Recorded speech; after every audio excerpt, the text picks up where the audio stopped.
Ay, init! Guys, bibigyan ko kayo ng tips ha. Pagka ang sasakyan ninyo, walang paradahan, kagaya ng sa amin dito, yan, bilad siya sa araw, walang parking.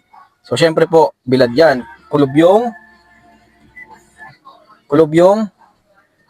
init. So, stay yung init dito sa loob ng sasakyan.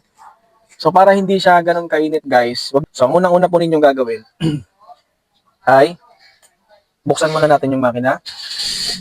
Ayan. Buksan po natin, guys, lahat ng bintana.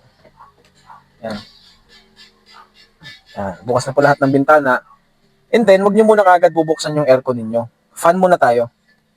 Buhay natin yung fan, kahit mga number 2 lang. Ayan.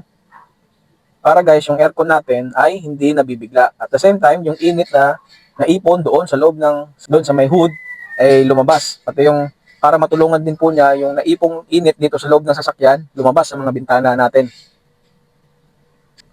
Ayan guys, okay na. Parang medyo lumalamig na, no? Parang unti-unti nang nawawala yung init na naipon dito sa loob ng sasakyan. So, ang next na gagawin po natin, guys, buksan na natin yung aircon. Yun. Okay? Yan. Tsaka, sarado na po natin yung mga bintana. Lahat ng bintanang binuksan po natin.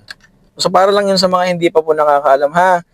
Lalong-lalo na yung mga new car owner dyan, syempre, yung mga basic na ganun, dapat alam natin yun, lalong-lalo na sa mga wala talagang paradahan at sa init ng panahon ngayon, para maiwasan natin yung pagkasira ng mga pyesa or parts ng ating sasakyan. At the same time, hindi tayo irritable sa biyahe na matagal lumamig yung sasakyan natin. So, dapat yung mga basic na ganun, alam po natin bilang isang car owner, okay?